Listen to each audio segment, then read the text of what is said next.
This is a 2025 Lancia Ypsilon, and today we are going to review it. So, the exterior design on this car is quite nice. I think the Italians know how to do cars and how to design them, and this is a really good example of it. So, let's begin with my favorite section of the car, which is this rear end. With these LED rear lights, with the Y, resembling the Y in the Ypsilon. As you can see, it looks fairly good. Also, look at these rims. They are quite nice as well. And of course, this is probably the most controversial section of the car. Some people do like it, some people don't.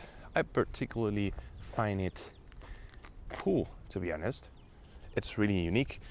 And we have the Y also going on here. If you, I don't know if you can tell, but I think it's pretty clear. Overall, a nice looking exterior. I will say it's probably an 8 in terms of design. Now let's talk about the most important part of the car, which is going to be the powertrain. This right here is a 1.2 turbocharged engine that produces 100 horsepower, and it comes with a double clutch gearbox. How does it feel? We're going to talk about that later, but overall it is enough power for this car. This, however, is a 1.2 PureTech engine that has had some issues in the past, but apparently Stellantis has been working on this engine and fixing all of those issues that made it had that bad reputation. Now the question is, will those fixes make this engine reliable? Only time will tell, so let's wait. In terms of storage and trunk capacity, it comes with around 300 liters, as you can see here. So it's nothing crazy, but I think it will do the job for a car of this size. Now let's see the cabin first, and how does it feel on the inside. And to begin with, I'm going to sit here in the back. The seats are all the way back, so I'm going to fit really bad. I'm not sure if I will even fit because I'm 6'5". Yeah, I think I'm going to move the seats first. I have moved the seats a bit further. Let's see now.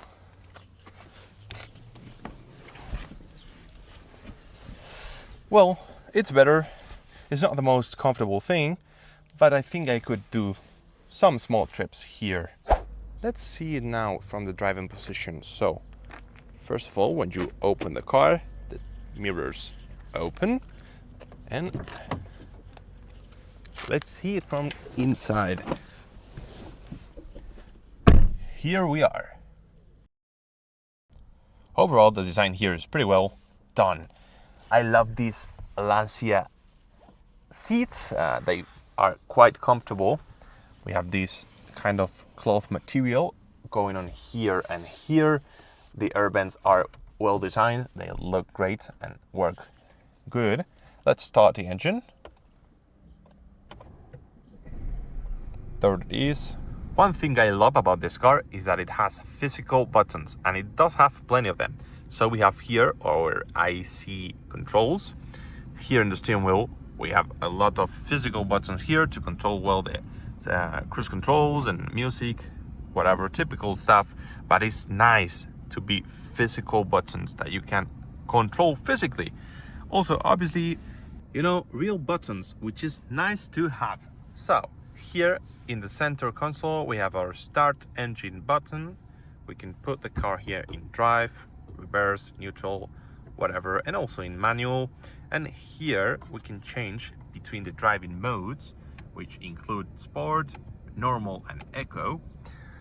In my point of view, the difference is not that big. Obviously, when you're in sport, the car responds faster to your inputs in the pedals, but it's nothing crazy.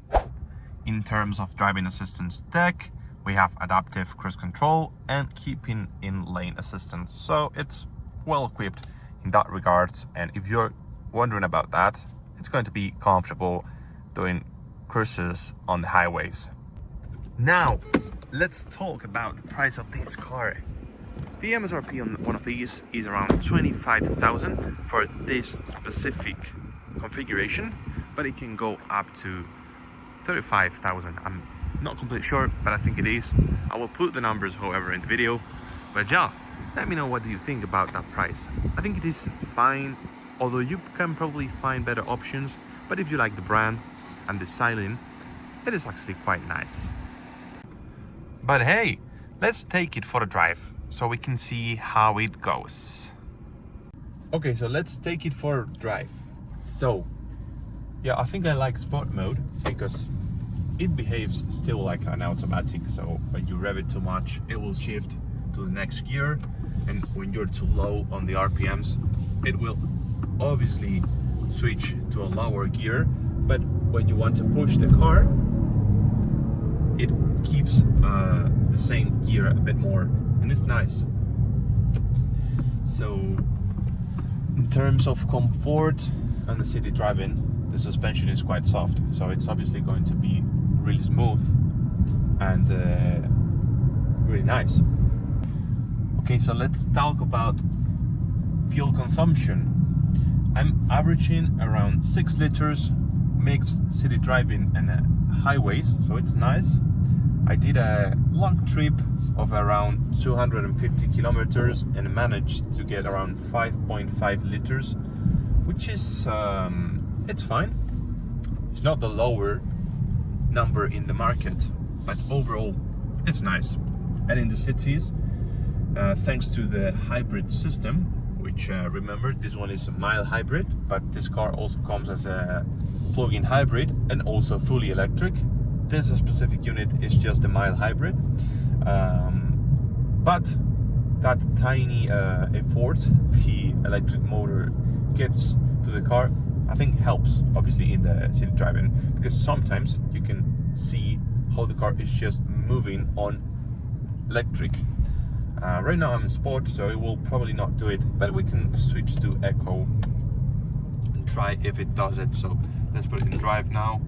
We are in eco, and as you can see right now, we are actually not using the engine, so it's sitting at 0 RPMs.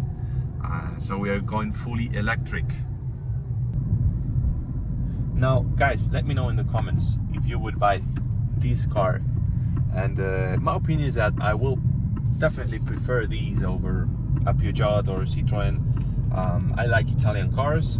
This is a Lancia. It's a brand that has history, and I think it also looks better than the Peugeots and Citroëns, so I will prefer to buy this car over something like a Peugeot 208. So guys, this is it for the Lancia Ypsilon. Let me know in the comments below if you want to see more cars like these. And this was the 2025 Lancia Ypsilon. See you on the next one.